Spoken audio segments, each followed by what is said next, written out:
Joining me now, Chuck Malkus, author of the new book, The Ultimate Ponzi. How is it that all these people get duped? In many cases, it's due to affinity fraud. And this is when you are close to someone, perhaps at your church, your synagogue, or a neighborhood group, and you go in because you know someone who has been successful and who is making money. Many people in the nonprofit and charitable community who had never come in contact with Scott Rothstein thought, you know what, I'm going to meet this man, the myth, the legend, the white knight, to step on the back of a dozen charitable organizations, but then to leave them in the dust.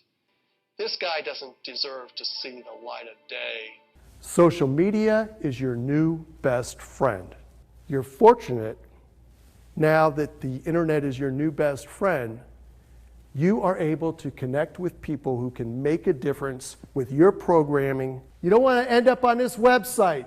I lost my job because of socialmedia.com. A Miami-Dade police officer stopped the car and the pickup trucks and the buses and said, there are criminal snipers up on the roof. You know, you don't want to be here. Well, the two police officers jump out, put on bulletproof vests that they got from the trunk, jumped in the car. My friend Phil Goldfarb says, hey, you have two of those for me and my friend Chuck? I go, no, sorry, we don't have any more bulletproof vests. You got a decision to make. You can turn around and go back to Fort Lauderdale, or we'll go west to Homestead High School.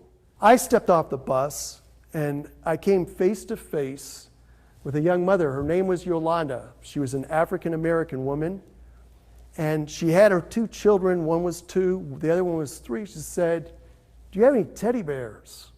I go, just hold on. I went back on the bus. I got 2 teddy bears. And she said, thank you. Thank you for giving us hope. This is not only about ethics, but hopefully this is about common sense. This year's Philanthropist of the Year is Scott Rothstein.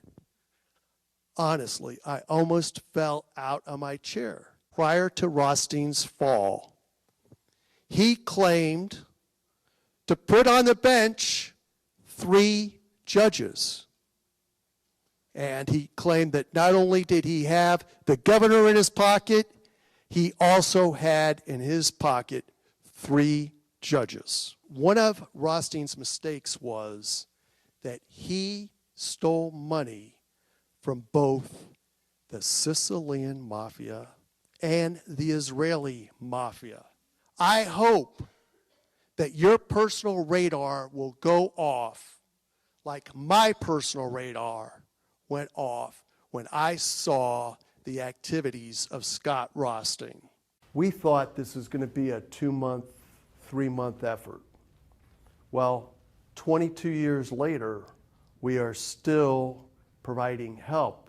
And the lady behind the counter says to me, Mr. Malkus, hold on one second. I said, okay. And suddenly I look to my left. There's a half dozen FBI agents and Houston police officers.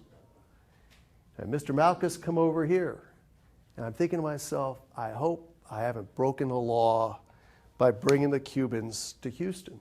Fortunately for me, as a result of Broward Navy days, I had 6 months prior came down from Virginia on the USS Bataan, and I had achieved high security clearance. So that volunteer experience with Broward Navy days not only saved my hide, but also allowed me to rejoin the Cubans who had no money, who had no place to stay, and were stuck waiting for me.